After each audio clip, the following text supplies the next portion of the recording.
Let me show you how to do a two-sample z-test using Microsoft Excel.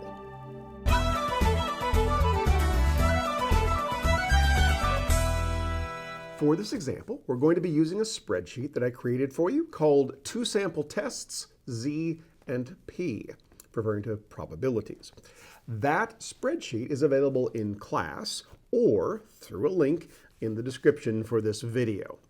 Let's walk through the setup for this two-sample z-test. This is a z-test about movie ticket costs.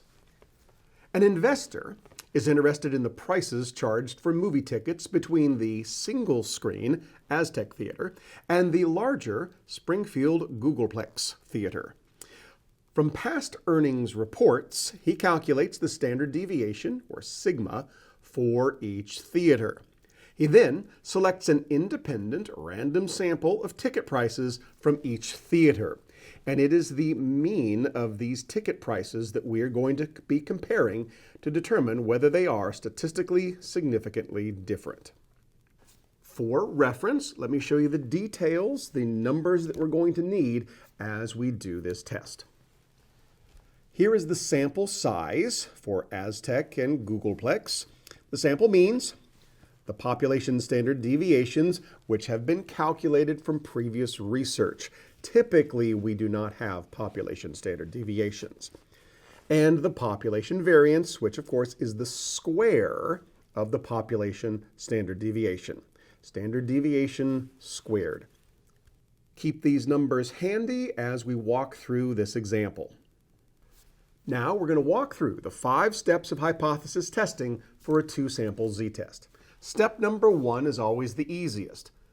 What statistic is appropriate for these data? Well, the answer is whatever I'm teaching you right now, which happens to be the two-sample z-test. Now, in the future, you may be given a data set that is nothing but data, and you are going to need to figure out which test to use. So remember that even though it's the easiest when I'm teaching you, this is the step that you're going to need to get right first so that you will choose the appropriate test.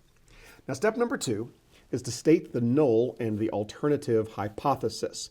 The null hypothesis for a two-sample z-test is either h sub 0 colon mu1 minus mu2 equals 0, i.e. the mean difference is 0, or we could also write that as h sub 0 colon mu1 equals mu2. The alternative hypothesis is therefore defined. h sub 1 colon mu1 minus mu2 does not equal 0, or mu1 does not equal mu2. And now we're going to define the level of significance. Unless you're told otherwise, you're safe to assume an alpha of 0.05 and a two-tailed test. So we will be using a two-tailed test, alpha of 0.05, which means that our critical value, the z value we're going to be looking for, will it exceed positive or negative 1.96? This brings us to step 4, where we calculate the statistics, and this is where we're going to turn to that Excel spreadsheet. We're going to get some data, put it into that spreadsheet, we're going to run our z-test, and then I'll show you some other options that we have. All right. Here is the two sample tests, Z and P Excel spreadsheet. We're on the first tab, which says two sample Z. If you want to see what this will look like when we get it finished, you can click on that second tab. There's all of the answers. But we're going to go back to our first tab and walk through this all by ourselves. So step number 1 is we need some data to go in these columns, and that data can be found on the Data tab. Here are the data points for the Aztec and the Googleplex theaters. I'm going to copy and then return to tab 1, and I'll just click right there and paste. All right. Now all of the data points have been copied in, and this part of the spreadsheet right here where it says two sample z-test with data, is going to be working. Now, we do need to enter some information for ourselves that is going to go in these boxes right here. For instance, the population standard deviation. Those settings will also be found on the Data tab. So we're going to be using an alpha of 0.05. The first standard deviation is 1.9, and the second is 1.7. The first is for Aztec, the second is for Googleplex, and the hypothesized difference is 0. The alpha and the hypothesized difference are going to be entered for us already, but know that you have the option of changing those if we needed to. So 1.9 and 1.7, let's go back to tab 1. 1.9, 1.7, return. And now we have all of the findings that we need. Let's go down here to criteria, where we've already specified that for an alpha of 0.05 with a two-tailed test, our hypothesized mean difference is 0. Right? For that setting, our critical value for a z-test is going to be 1.96. Let's look at our test results. The z-value is a negative 0.362, which is not over the fence of 1.96. The effect size, the Cohen's d, is very small. It is a tiny effect size. We can also look at examples like this. The lower confidence interval is a negative 0.3. The upper confidence interval is a positive 0.2. That confidence interval crosses 0. Remember, our hypothesized difference was 0. 0 is included in our confidence interval. Let's check one more thing. Here is the p-value for a two-tailed test. It is a 0.7, which is certainly not less than 0.05. So our p-value is greater than 0.05. Our z-score is not greater than the critical value. It is not over that fence. And our confidence interval crosses 0. All three of these tell us exactly the same thing. These two groups are not statistically significantly different. So let's complete our 5 steps of hypothesis testing. We'll go back to step number 4. Step number 4 is to calculate the statistics, and we have calculated a z of a negative 0.36, a probability of 0.72. So we can make that decision. These two groups are not different. The cost of movie tickets at the Aztec Theater was not statistically different from the cost at the Googleplex Theater.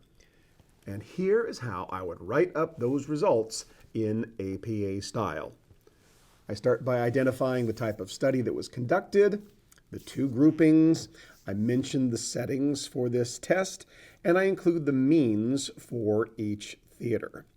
I would wrap up with the z and the probability value. I could even include the effect size, which I remember being around a 0.003 or a 0.03. I remember it being very, very small. If you are enrolled in my class, let me give you one more task to do. This is a you try it, do it yourself. You'll be able to do this with the same spreadsheet we've just been using. This is an example from our textbook.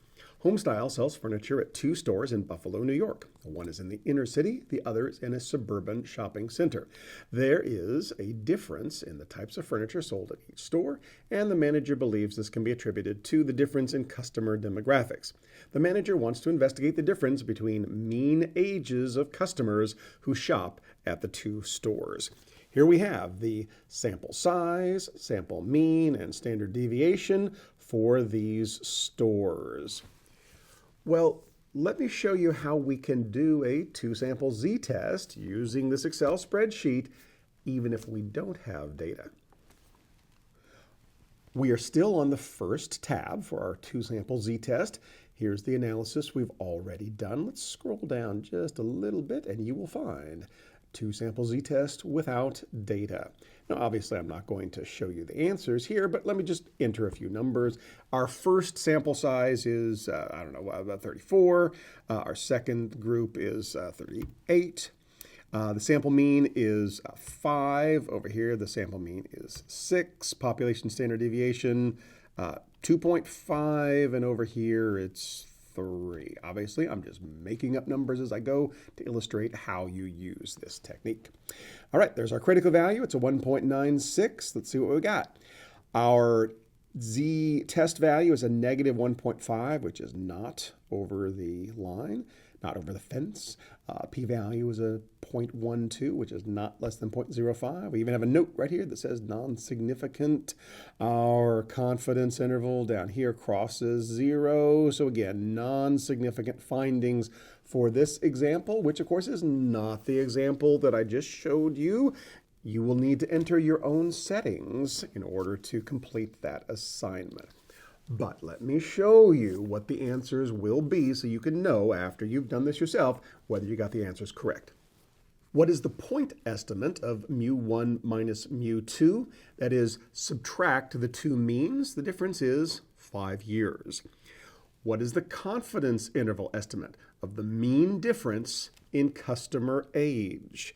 You will find that that ranges between 0.94 to 9.06 years. What is the standard error? 2.07. The test statistic will be 2.41. Can we conclude a difference in age based on these findings? Yes. For any examples like this, I want you to run it yourself. Make sure you're getting the right answers. You can check the answers here in this PowerPoint. And then once you've done that, you're ready to get started on the homework for class. All right, talk to you soon.